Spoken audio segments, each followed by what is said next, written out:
तो भाई अब हम पढ़ेंगे चैप्टर नंबर कौन सा? चैप्टर नंबर हम पढ़ेंगे 1.3 बेसिक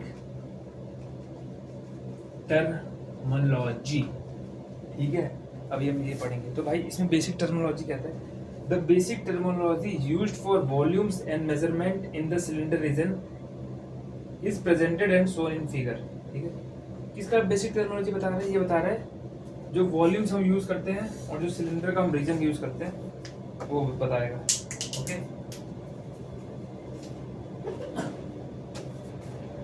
तो सबसे पहला है अपना स्ट्रोक लेंथ। इसका डायग्राम बना देता हूँ।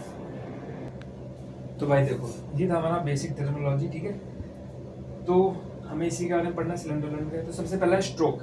नॉर्मल सी बात है भाई, हमें पता है स्ट्रोक कौन सा आता है। वीएस कहते हैं, इसको एल कहते हैं। वीएस मतलब वॉल्यूम स्ट्रोक। ये कहाँ से कहाँ तक होता है? Distance covered by piston between top and bottom depth centre. Depth centre या डेप्थ सेंटर, ठीक है।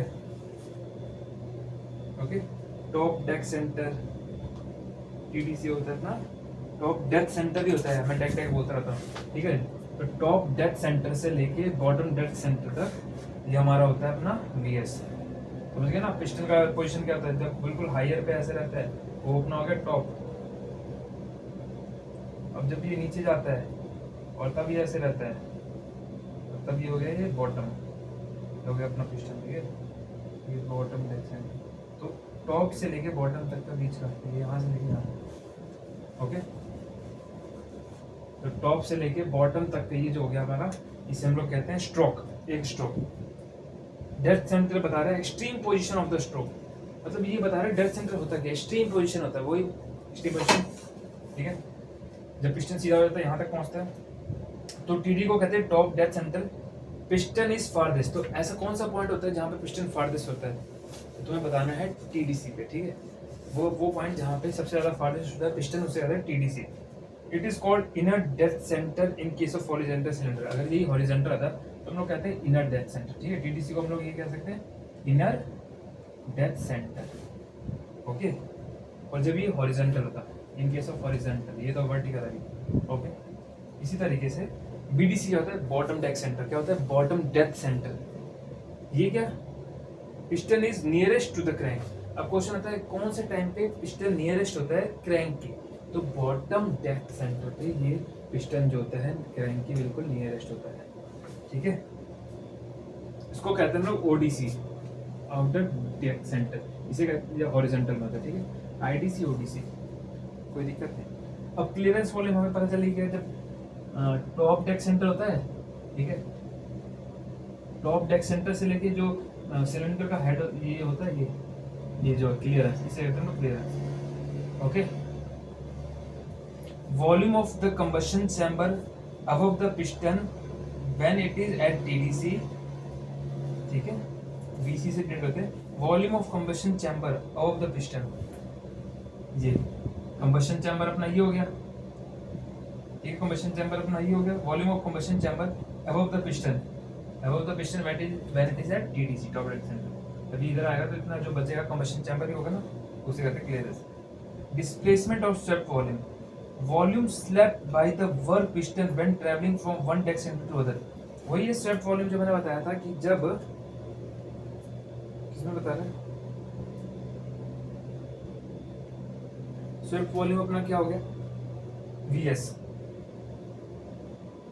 वीएस और एलबी वही हो गया। ठीक है, स्ट्रोक भी हो गया वही और वीएस भी हो गया। वॉल्यूम ऑफ क्या लिखा है? Swept volume. जब यहाँ से लेके यहाँ तक आता है इसे कहते हैं हम लोग swept volume. Bottom depth centre से टॉप डेप्थ सेंटर तक आता है, इसे कहते हैं वॉल्यूम। उसका फॉर्मूला होता है VS is equal to A into L. ठीक है, एरिया इंटू लेंथ जिसने कवर किया is equal to pi by 4 D square L.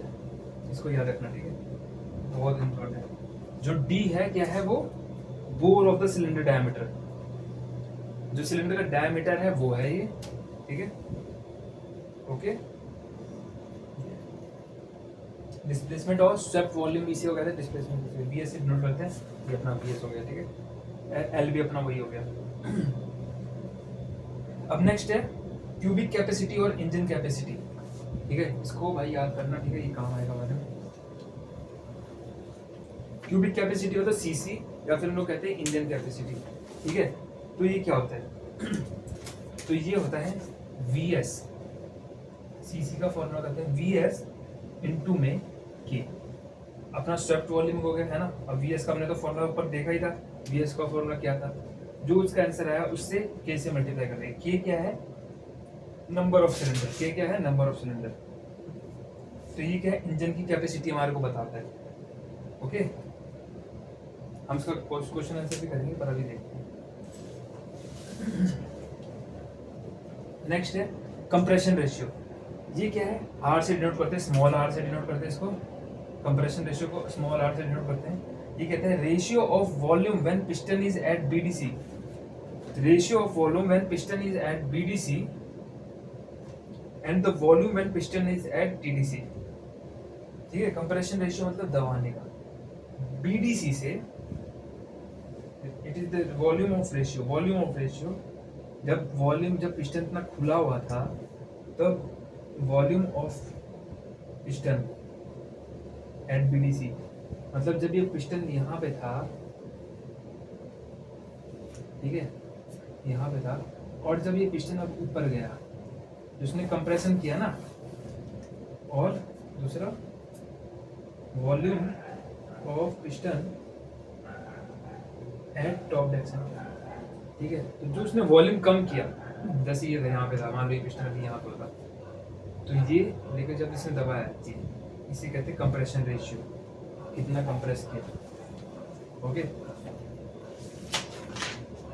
इसका फॉर्मूला भी है, इसका फॉर्मूला है R equal to V total, total volume वही अपॉन में V कंप्रेशन VC, ठीक है।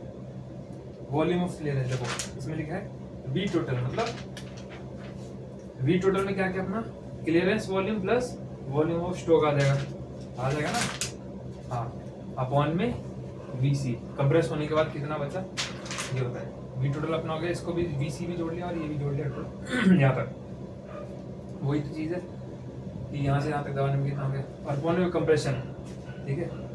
तो इसको जब हम करेंगे तो इसका आंसर आ जाएगा, और सिंप्लीफाई करेंगे तो फॉर्मूला आ जाएगा 1 प्लस VS अपॉन में VC।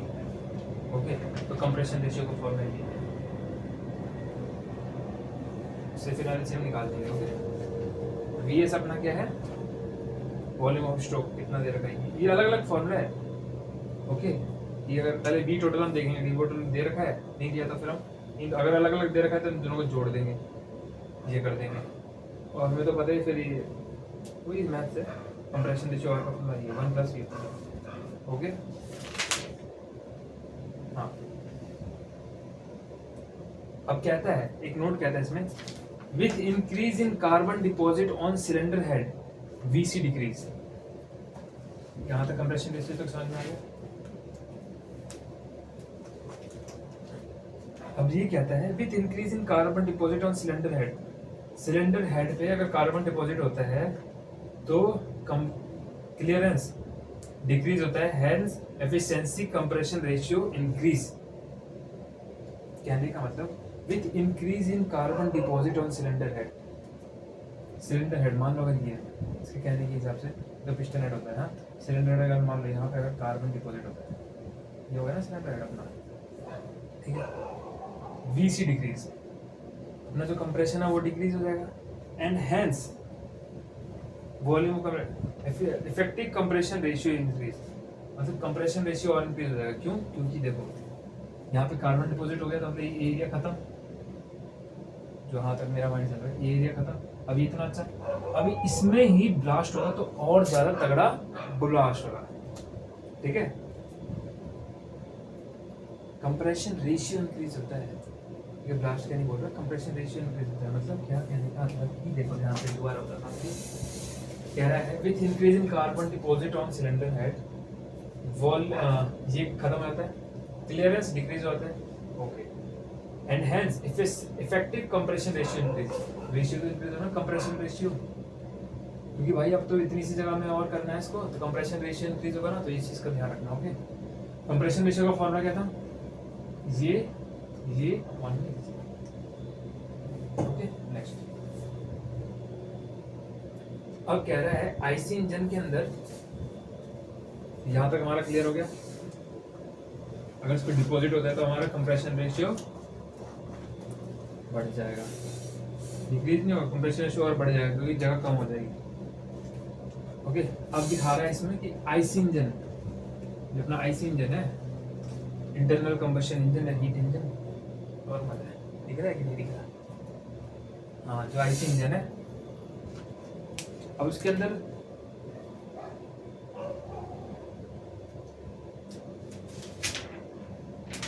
ठीक है। अब इसको नेक्स्ट पार्ट में करते हैं। ओके।